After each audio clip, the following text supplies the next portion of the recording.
Hey, I'm Seth. Welcome to PRC, where legal help, healthcare, housing support, workforce development, and community all come together under one roof.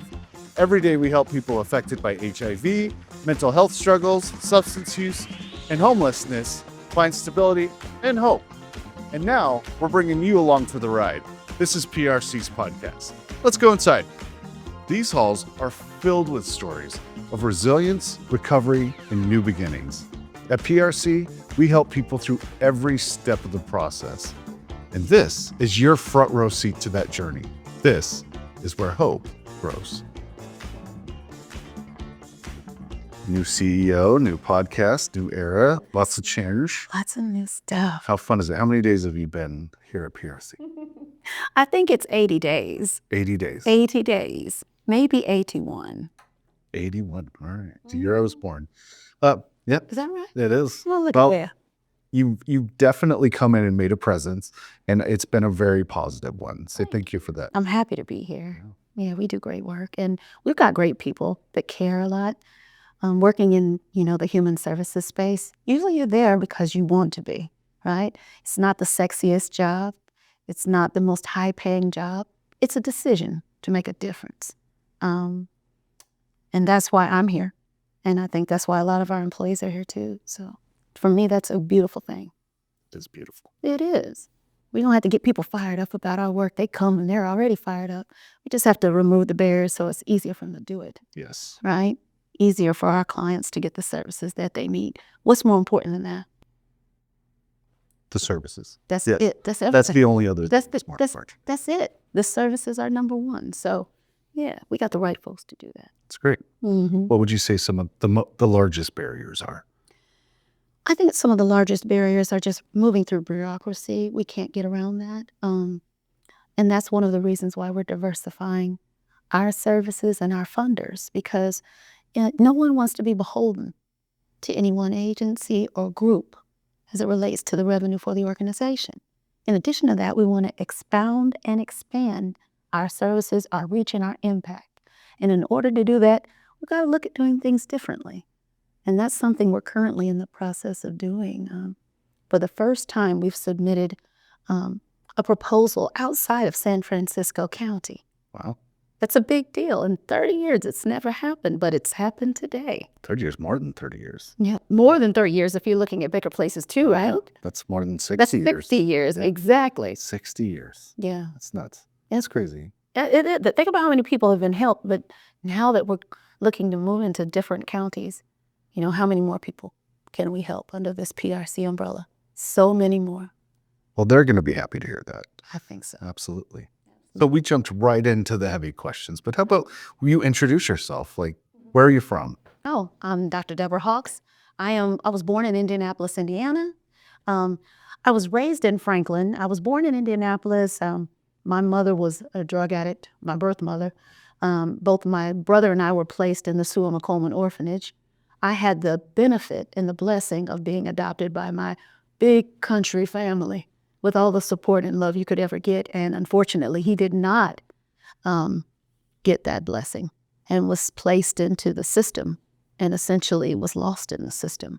So I am 52.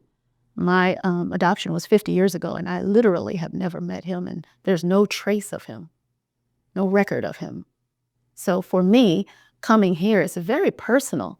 I've been working in healthcare, Fortune 500 spaces for many years, and big business, where you can still make big impact. Certainly going into the nonprofit space, that's where you really start to feel the effects of the goodness that you do on individuals, clients and patients that you can meet, shake their hands, that can talk to you about their journey. I don't know what's more important than that. For me, I wanted to do something that felt very, very much in service to kind of where I come from, and that's people who don't have a home. And so being here and providing our services to people who don't have a place to live, it means everything to me because I was gifted and blessed with that same thing, and it made all the difference in my life. Wow. Yeah. Well, thank you so much for sharing that story with us. Of course. So you've come from a corporate culture, and now you come to a nonprofit, and you just said something about, you're looking forward to retiring, but You came in, you hit the ground running, and we're loving everything that we're seeing around the organization. So maybe you can tell us what you think things are going to look like 5 years from now. What does PRC look like? I think we've grown. I think we've grown when it comes to our footprint. I think our footprint, we're trying to build that outside of San Francisco County, but the state of California is in need of the services that we provide, both our residential services as well as the social services that we use to wrap around and encompass all the clients that need our help. So I can see us being the governor's, one of his key partners in solving this homelessness issue. I think that we've built up some expertise as it relates to housing and how to run a residence. And I think we can apply that same philosophy and expertise for people that aren't impacted necessarily by mental health and substance abuse issues, HIV and AIDS. That's where we currently kind of focus our efforts, but I think we can expand those efforts.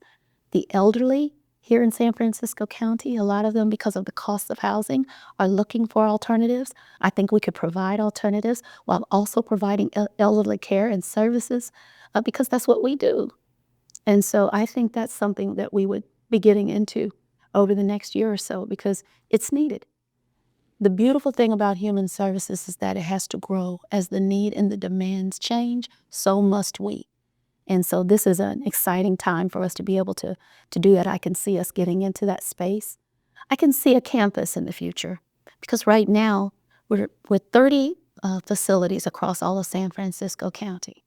But my thoughts are that as we continue to grow and expand, I could see a campus where we get to serve the folks who are dealing with HIV and AIDS and are looking for residential services, folks who are dealing with mental and behavioral health issues and looking for residential services, folks that are dealing with substance abuse and alcoholism and are looking for residential services. I can almost see a campus, and I can also see us providing an opportunity for those looking for our workforce development services to provide them with employment on that campus. So it's almost like you're, reaching a hand back to the one that helped you. That feels good to us. It allows us to be able to help more people and employ more people. People come to us looking for employment. Why not teach them a livable skill that they can use and replicate when they come off of our campus? Wow. But the campus then becomes self-sustaining. We have our own gardens. We have our own restaurant. We have all the services people need in order to live a productive life with dignity. And that's what this is all about to me.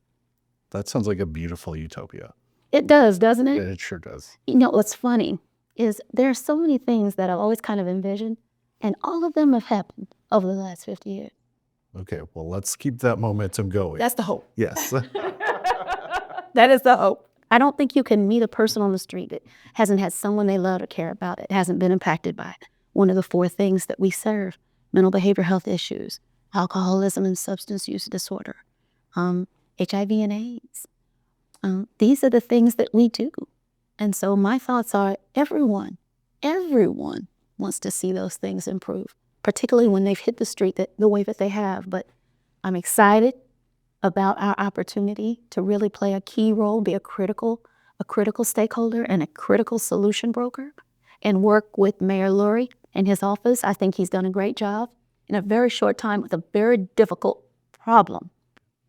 And our job is to be here and say, you're not alone. We're here to help. We've done it for 60 years, but we're ready to do it in different ways. We're reimagining what this type of service looks like. And that's exciting for me. It is.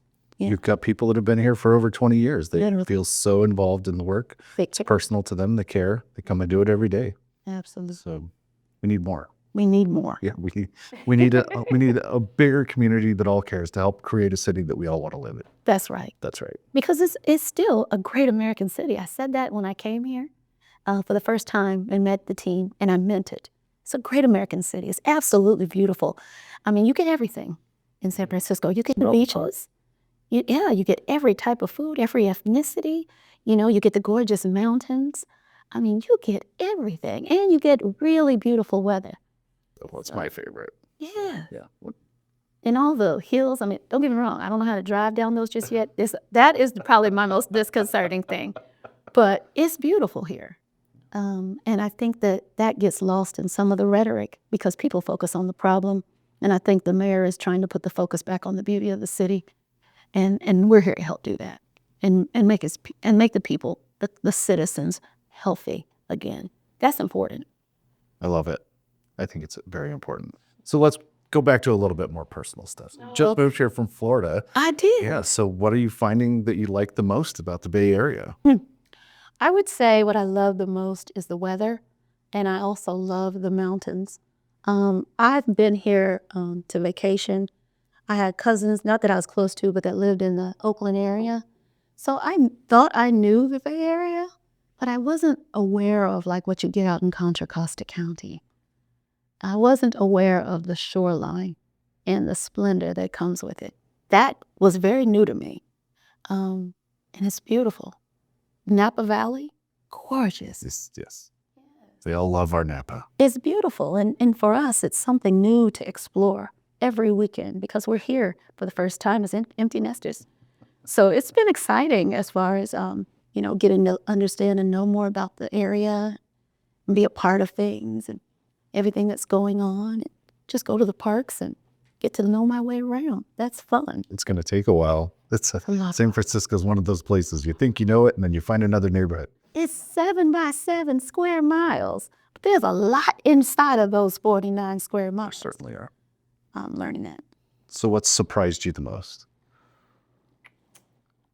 Honestly, the level of acuity on the street with some people are very sick. I talk about the pillars of care that we provide. But I think what is sad is that most folks have co-occurring conditions, dual diagnosis when you start to dig into it. It's not behavioral health or substance abuse, it's both. A lot of times there's trauma at the root of that. And I'm a PhD behaviorist, that's my forte.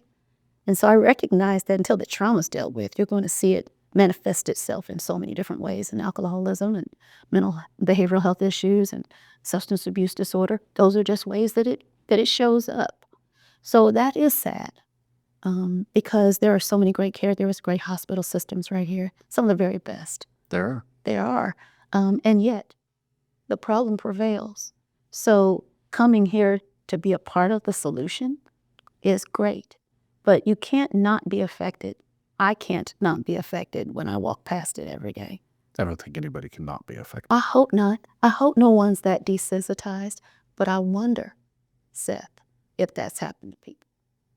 It certainly has. But I mean, we're here to break down that stigma. We are. We're going to continue to have these conversations. We're going to talk about everything that everybody wants to talk about, hopefully get to the meat of those things so that we can have a conversation and talk about what it is that bothers them and how we can work together to find those solutions. We have to. That's the only way for things to get better. But yeah, that's the thing that I find most disheartening is the amount of serious acute issue on the street. That's tough. It's too much.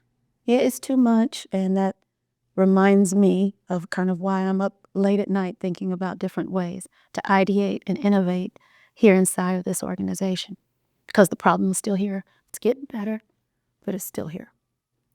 Well, I'm glad you're here. You said everything you wanted has come true, so I'm going to hold you to it. That is, I used to never say that out loud because I'm thinking, well, how is that?